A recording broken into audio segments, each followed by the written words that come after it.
Living house. The Campbell family moved into their dream house, a spacious mansion on the outskirts of town, surrounded by dense forest, bought for an incredibly low price. The realtor was polite, but strangely tense. Neighbors avoided eye contact when they heard where the family was moving, but Tom just laughed. Of course, it's a house with history. Someone probably died here 100 years ago, and we got it for cheap. But Lisa felt a strange unease, like something in the air was just wrong. The first few days were peaceful. Lisa unpacked the dishes. The kids played in the attic, sorting through boxes. The house was old but warm. It's just a matter of getting used to a new place, a fresh start. But on the very first night, something changed. At 3 a.m., Lisa woke up to a soft rustling sound. It was quiet, almost gentle, like a whisper. She froze, listening. A voice came from inside the wall. Software faded, almost impossible to make out. "Mom?" Lisa shuddered. It was Sophia's voice, but Sophia was asleep right next to her. Her heart pounded. The whisper came again. "Mom, I'm scared." Lisa shot upright in bed. The sound was coming directly from the wall. She touched the plaster with trembling fingers. Cold. And then the whisper stopped, as if it had noticed her. She shook Tom awake. "Do you hear that?" He groaned, barely opening his eyes. "You're imagining things. It's an old house, just the wind." And then he fell back asleep, but Lisa didn't. She lay awake, listening. The whisper didn't return. Not yet. The next day, Sophia refused to enter her room. "There's someone in there, Mom." "Don't be silly, sweetheart. It's just a new house." But even Michael looked uneasy. "You know what's weird." "What?" He ran a finger along the wall. "It's warm." Lisa pressed her palm to it, and he was right. The wall was warm. Days passed. The whispering continued. At first, barely noticeable, like breathing. But then, clearer, louder, like someone was whispering right into her ear. Lisa woke up in the middle of the night and heard voices behind the walls. She couldn't understand the words, but they were there. Tom started waking up drenched in sweat. Michael sat up in bed at night, staring at nothing. Sophia drew strange, dark figures on her bedroom walls. "They're my friends from the walls." One evening, Tom was alone in the house. Lisa took the kids to visit her mother. Tom didn't believe in ghosts, but the moment he was alone, he heard them. The whispers, louder than before, stronger, closer. Tom froze in the hallway. The sounds were coming from beneath the stairs. He moved forward, pressed his ear to the wall, and heard it. "Don't go. Don't leave us. You're one of us now." Tom staggered back. His heartbeat pounded in his ears, but he couldn't look away from the wall because it was breathing. That night, Lisa woke up to a horrible sound. The whispers had turned into wailing, like the walls were screaming. She ran to Tom, but he was already sitting up in bed, staring into the darkness. His lips were moving, whispering, but it wasn't his voice. Something else was speaking through him. Tom didn't move. Lisa stood in the darkness, staring at her husband sitting up in bed. His eyes were open, but he didn't blink. His lips moved, but the voice that came out wasn't his. A soft, hissing whisper flowed from his mouth, too fast, too chaotic, as if many voices were speaking at once. She grabbed his shoulders, shook him. "Tom, wake up!" He jerked, His lips stopped moving. A second of silence. Then he gasped like a man who had been drowning. What? What happened? His voice was hoarse, afraid. Lisa trembled. You were whispering in your sleep. Tom frowned. I wasn't dreaming. The next morning, Lisa found Sophia sitting by the wall. The little girl had her ear pressed to the plaster, listening. Sophie, what are you doing? Sophia looked up with wide eyes. They're telling me a bedtime story. Lisa felt a tight knot of fear form in her chest. She snatched her daughter's arm, pulling her away from the wall. Sophia, there's no one there. Sophia stared at her, serious, unblinking. You're just not listening carefully. Michael was changing too. He became quiet, nervous. One day, Lisa caught him writing something on the wall with a pencil. She stepped closer. The words etched into the plaster sent a chill down her spine. They're always here. Tom was determined to prove it was all in their heads, that there were no voices. He pressed his palm against the wall and froze. The plaster was warm, like skin, and the longer he kept his hand there, the more he felt it. A pulse, a rhythmic, steady beat beneath the surface. Tom ripped his hand away. His entire body broke out in a cold sweat. This is impossible. This is insane. But as he stepped back, something caught his eye. The paint had changed. There were now handprints on the wall. Small, children's hands. Lisa woke up again that night, but this time, it wasn't whispering. It was a scraping sound. Something was moving inside the walls, scratching. She turned on the light. Tom groaned, waking up. Do you hear that? Lisa whispered. He tensed, listening.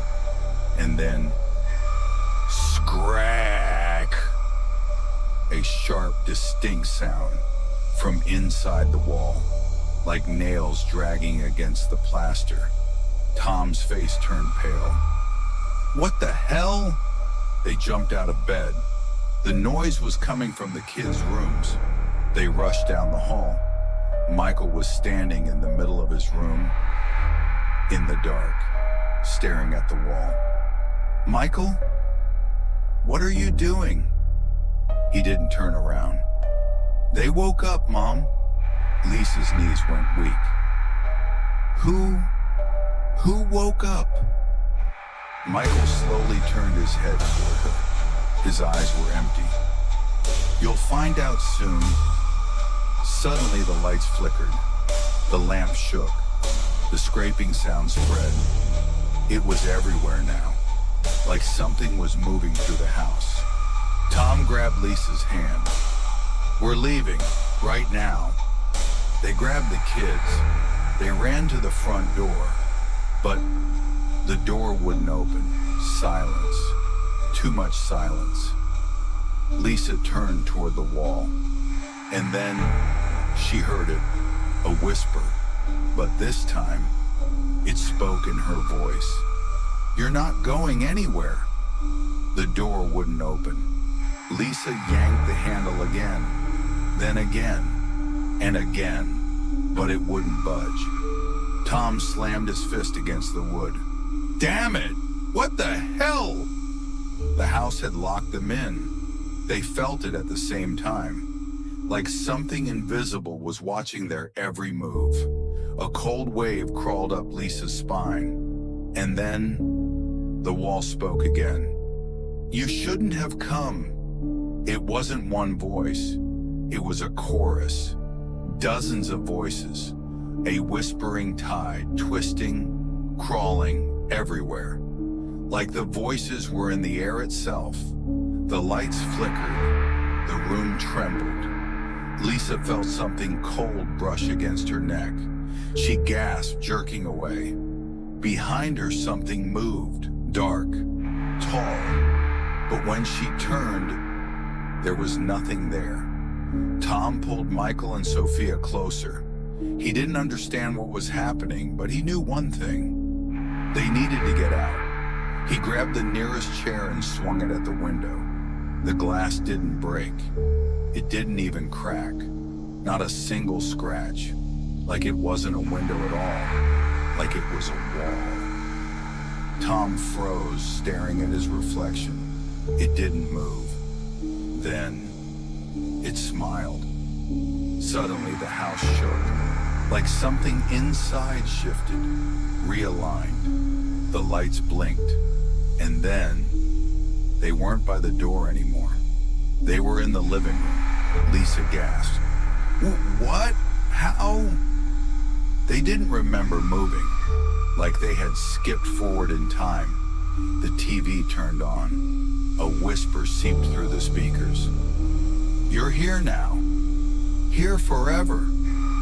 Lisa clutched her head, but the voices didn't stop. They weren't outside anymore. They were inside her. Sophia stood silently.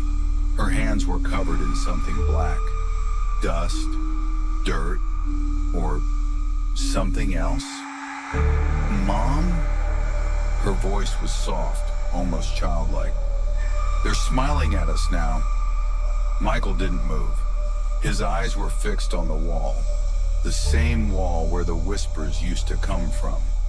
Something had appeared on the plaster. Scratches, deep, left from the inside. Something wanted to get out. Tom grabbed the kid's hands. We are not staying here. He ran toward the basement door. There's a back exit. We'll try through the basement. Lisa didn't want to go down there. She felt it, but they had no choice. Tom threw open the door, a staircase, leading down. The air was thick, damp. It smelled of mold and something else, something rotten. Tom turned on his phone's flashlight. They started descending. And then, Sophia screamed. Lisa spun around. Something was moving in the dark. Something was breathing. Tom's light swept across the basement. And then, they saw them. People. Dozens of them. Their bodies embedded in the walls. Their faces stretched in silent screams. But they were moving. Their eyes were open. They blinked. Their mouths moved. And then, the house screamed. The whispers turned to wailing. The walls trembled. The house didn't want to let them go. Tom slammed the basement door shut. They stood in complete darkness. But the voices didn't stop. Because now, they were inside them. You are ours now. Now you are part of the house. You will never leave. Lisa closed her eyes. She knew. They would never escape. The house no longer whispered. Now it screamed. The screams came from the walls, the floors, the ceiling. Muffled, piercing. Thousands of voices ripping through the air. Tom tried to open the basement door, but it wouldn't budge. It was no longer a door. It had become part of the wall. Lisa choked on panic. Where's the exit? Why won't the house let us go? The children stood frozen. Michael stared at the wall. Sophia smiled. We're here forever. Lisa spun around, grabbing her daughter's shoulders. What did you say? But Sophia didn't answer. She was looking at the wall, like someone was talking to her from inside. Don't be afraid, Mommy. They love us. Tom turned toward Lisa's voice, and then he stopped. Something had changed. The walls were no longer just walls, faces, hundreds of faces, emerging from the plaster, distorted, twisted, frozen in screams. But they were moving. They were whispering. They were watching. Lisa clamped her hands over her ears. Screaming was useless. The house swallowed every sound. She turned to Tom, but he was changing. His eyes turned glassy. His lips moved, soundless, like he was repeating the voices. "Do you hear them?" His voice was dull, empty, not his. Lisa shook him violently. "No, Tom, they're lying. This isn't us. We have to leave." But he wasn't listening. He was no longer Tom. Outside, the neighbors gathered. They watched the cursed house. They could hear the screams, like all the families before, but no one went inside. New ones. "It'll be over soon. And the house will be quiet until the next family." But inside, the screams continued. Tom collapsed to his knees. He was sobbing, muttering, his body trembling. Lisa clutched her children's hands. "We have to go. We have to get out." But then, something grabbed her ankle. She froze. "You're not leaving. You are ours now. You are part of the house." She looked down, hands black, long, withered, reaching up from the floor. They tightened around her legs. Lisa screamed, but the walls swallowed the sound. The next morning, all was silent. The screams had stopped. The house was still. The neighbors knew it was over. Another family lost. Another family inside the walls. But if you listened closely, you could still hear it. A whisper. The next morning, the Campbell house was silent. No movement, no voices.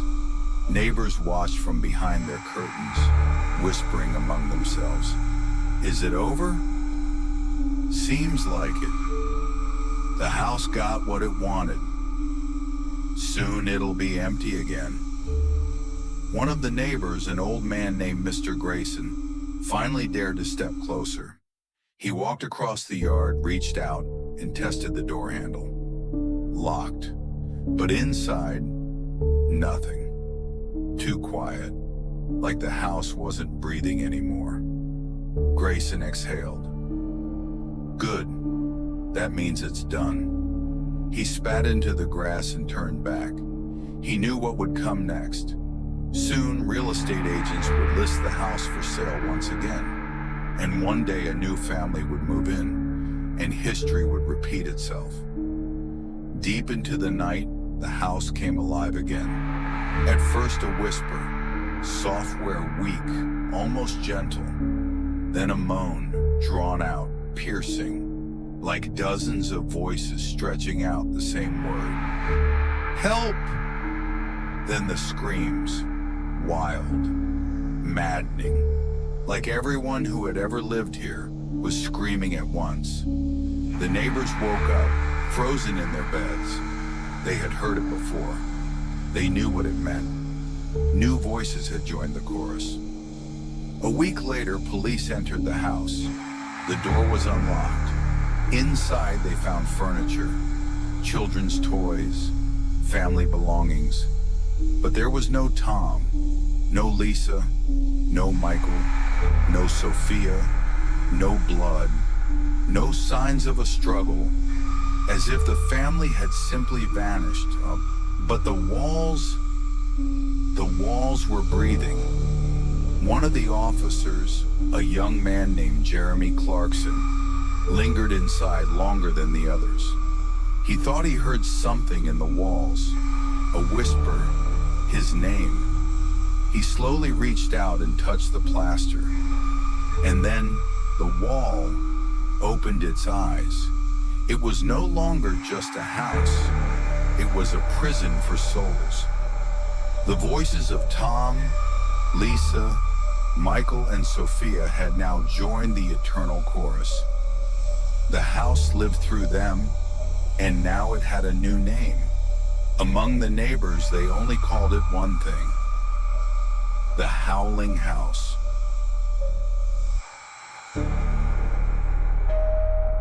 If this story made your heart race, don't forget to subscribe to the channel.